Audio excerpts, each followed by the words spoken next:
Մեր մոտեցումը հետևյալն է, որ մեր երկրի ներսում եւ մեր երկրի շուրջ խաղաղ չի, մինչեւ այդ ընտրությունները տեղի են ունենալու բազմաթիվ դեպքեր եւ իրադարձություններ։ Հետևաբար մենք պետք է պատրաստվենք ցանկացած սցենարի, այդ թվում նաեւ փողոցային պայքարի, եւ երբ որ կգա ընտրությունների ժամանակը ու տեղի կունենան այդ ընտրությունները, այն ժամանակ մենք կքննարկենք այդ ընտրությունների մասնակցության ձևաչափը, ինչ օրակարգով, ինչ մոտեցումներով եւ ինչ ֆորմատով։ Այս պահին մենք այդ հարցին չենք անդրադարձել, որովհետեւ նաեւ դրա իմաստը չենք տեսել։ Օրինակ,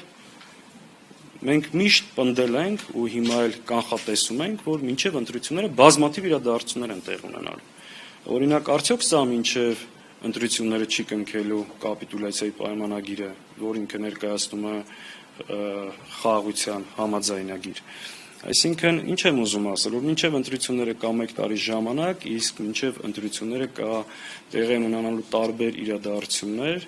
եւ պետք է շատ հստակ պատրաստ լինել ցանկացած սցենար։ Իսկ այն մոտեցումը, որ դե լավ ընտրությունները անիմաստ է,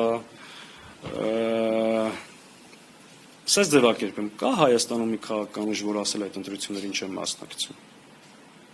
Այդ թվում նաև նրանք,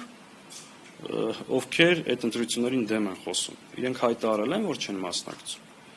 Այսօր ընդհակառակ իմ տպավորությամբ Հայաստանի քաղաքական դաշտի բոլոր միավորները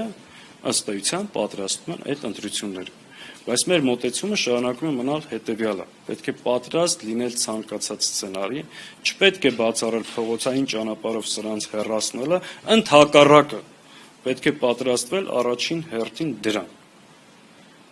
Նոր դրա արդյունքների հիման վրա կհասկանանք այդ ընտրությունները երբ տեղի կունենան, ինչ ֆորմատով, որովհետև ես նույնիսկ նման ձևակերպում եմ տվել, որ եթե սրանք շարունակում են մնալ իշխանության, շատ հետաքրքիր է այդ ընտրությունները Հայաստանի ինչ սահմաններում է տեղի ունենալու, որովհետև սրանք աշուն գարուն սովորաբար Հայաստանից ինչ-որ կտորներ հանձնում են։